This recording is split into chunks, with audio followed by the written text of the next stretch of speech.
Hook hook hook ಎಲ್ಲರೂ hook ಬಗ್ಗೆ ಮಾತಾಡ್ತಾರೆ. ಈ ಹುಕ್ ಅಂದ್ರೆ ಏನು?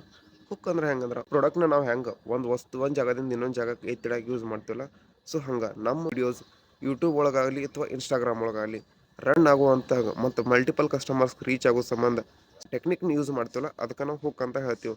ಹುಕ್ ಅಂದ್ರೆ ಹೆಂಗೆ, ನಮ್ಮ ಕಸ್ಟಮರ್ಸ್ ನಮ್ಮ ಕೂಡ ಎಂಗೇಜ್ ಆಗಿರುವಂಗೆ ನೋಡ್ಕೊಳ್ಳುವಂಥದ್ದು ಒಂದು ಸ್ಟ್ರಾಟರ್ಜಿ ಅಂತಲೂ ಹೇಳ್ಬೋದು. ಸೊ ಇವಾಗ ನಿಮ್ಮ ನೀಶ್ ತೊಗೊರಿ. ನೀಶ್ದಾಗ ಹೆಂಗಂದ್ರೆ ನನ್ನ ನೀಶ್ ಅಬೌಟ್ ಇಸ್ ಟ್ರೇಡಿಂಗ್. ನಾ ಟ್ರೇಡಿಂಗ್ದಾಗ ಒಂದು ಹುಕ್ಸ್ ಹೇಳ್ತು ನೋಡ್ರಿ.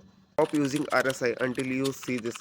ಹಂಗಂದ್ರೆ ಈ ಒಂದು ನೀಶ್ನ ನಾ ಯೂಸ್ ಮಾಡಂದ್ರೆ ಈ ನೀಶ್ ಹೇಳೋದ್ರಿಂದ ಏನಾಗ್ತೈತಿ, ಕಸ್ಟಮರ್ಸ್ ಏನಾಗ್ತಾರೋ ಸ್ಟಾಪ್ ಯೂಸಿಂಗ್ RSI ಅಂದ್ರೆ ಅವ್ರು RSI ಯೂಸ್ ಮಾಡ್ತಿದಾರೆ ಅಂದ್ರೆ ಅವ್ರಿಗೊಂದು ಮೈಂಡ್ ಒಳಗೆ ಏನು ಪ್ಲೇ ಆಗತೈತಿ, ನಾ RSI ರಾಂಗ್ ರೀತಿಯಲ್ಲಿ ಯೂಸ್ ಮಾಡತ್ತೀನಿ ಅನ್ನೋದು ಅವ್ರು ತಿಳ್ಕೊಳತ್ತಾರೆ.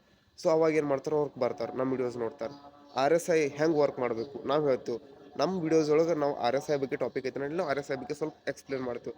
ಎಕ್ಸ್ಪ್ಲೇನ್ ಮಾಡಂಟ್ಲಿ ಏನಾಗ್ತೈತಿ, ಅವ್ರಿಗೆ ಏನು ಅನಿಸ್ತೈತಿ, ಎಸ್ RSI ಟೆಕ್ನಿಕ್ ನಾ ಹಿಂಗೆ ಯೂಸ್ ಮಾಡತ್ತಿದ್ನಿ, ಈ ಸ್ವಲ್ಪ ನಂದು ರಾಂಗ್ ಇತ್ತು ಅದನ್ನ ಕರೆಕ್ಟ್ ಮಾಡ್ಕೋತೀನಿ. ಸೊ ಹಿಂಗೆ ಒಂದು ನೀಶ್ನ ತೊಗೊಂಡ ಅದ್ರಾಗ ಒಂದು ಹುಕ್ಸ್ ಇಂಥ ಸಣ್ಣ ಸಣ್ಣ ಹುಕ್ಸ್ ಹಾಕೋದ್ರಿಂದ ಆ ಹುಕ್ಸ್ ಹೆಂಗೆ ರೋಲ್ ಪ್ಲೇ ಮಾಡ್ತಾವಂದ್ರೆ ಕಸ್ಟಮರ ಎಂಗೇಜ್ ಆಗಿರುವಂಗೆ ವಿಡಿಯೋ ಅವ್ರನ್ನ ಮೋಟಿವೇಟ್ ಮಾಡ್ತಾವೆ. ಅದರಿಂದ ನಿಮ್ಗೆ ವ್ಯೂಸು ಹೆಚ್ಚಾಗ್ತಾವೆ, ಲೈಕು ಹೆಚ್ಚಾಗ್ತಾವೆ. This is the hook.